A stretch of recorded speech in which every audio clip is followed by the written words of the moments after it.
जहाँनिर गति कम भयो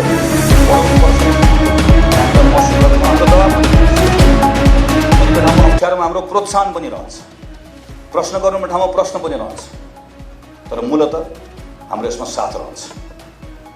र हामीले अर्को कुरा के भनेका थियौँ, गति सँगसँगै नेपाली कांग्रेस पार्टीको अर्को महत्त्वपूर्ण हाम्रो प्रतिज्ञा थियो, देशले पटक पटक दुर्घटना बिहोरेको छ।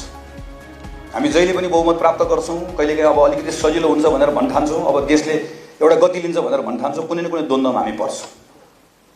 यो 5 वर्ष नेपाल कुनै पनि दुर्घटनामा पर्नुहुन्न, कुनै पनि द्वन्द्वमा पर्नुहुन्न, कुनै पनि अतिवादको चपेटामा पर्नुहुन्न। नेपाली कांग्रेस अर्को भूमिका यो भूमिका हामी निर्वाह गर्छौँ। हामी सचेत भएर गर्छौँ, हामी सतर्क भएर गर्छौँ।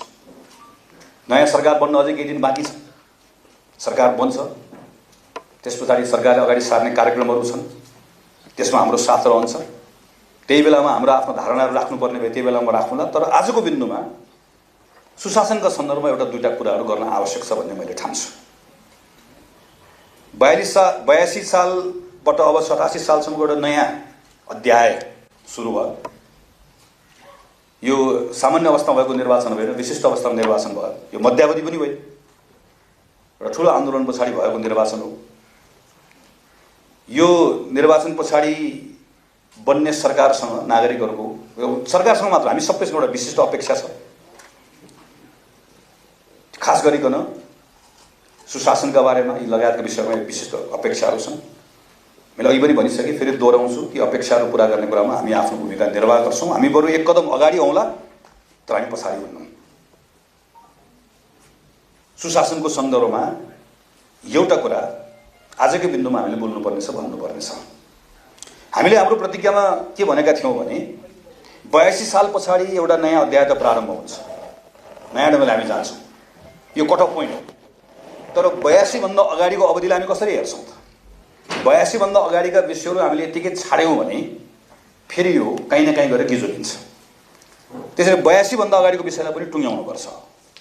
त्यसरी 2046 सालको जनआन्दोलन पछाडि जब 2048 सालमा नयाँ सरकार बन्यो, त्योदेखि 2082 सालसम्म विविध जति पनि सरकारहरू बनेका छन्, हामी जो फरक फरक जिम्मेवारी बसेका छौँ, सार्वजनिक जीवनमा सार्वजनिक भूमिका निर्वाह गरेको, सरकारमा बसेको, अरू भूमिका निर्वाह गरेका, सार्वजनिक पदमा बसेको सबैको सम्पत्तिको छानबिन गर्ने, अनुसन्धान गर्ने र यदि ती सम्पत्तिहरू गलत ढङ्गले आर्जन गरेको छ, गलत कमाई छ भनेदेखि भने त्यो सम्पत्ति जफत गर्ने।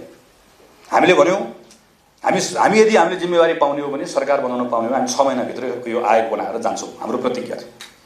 राष्ट्रिय स्वतन्त्र पार्टीले त्यही कुरा भन्यो र उसले भनेको छ कि हामी आयोग बनाउँछौँ, छानबिन गर्छौँ र यदि अवैध हो भने सम्पत्ति जफत गर्छौँ। नेपाली कांग्रेस पार्टी यो विषयका सन्दर्भमा नयाँ बन्ने सरकारले तत्काल यो आयोग बनाउनुपर्छ। हाम्रो साथ पनि रहन्छ, हाम्रो माग पनि रहन्छ। दोस्रो विषय भनेको 2046 साल पछाडि यहाँसम्म आइपुग्दै गर्दा करिब 35 वर्षको अवधि भयो। यो 35 वर्षको अवधिमा थुप्रै राम्रा कामहरू भएका छन्, थुप्रै अवरोधहरू पनि आए।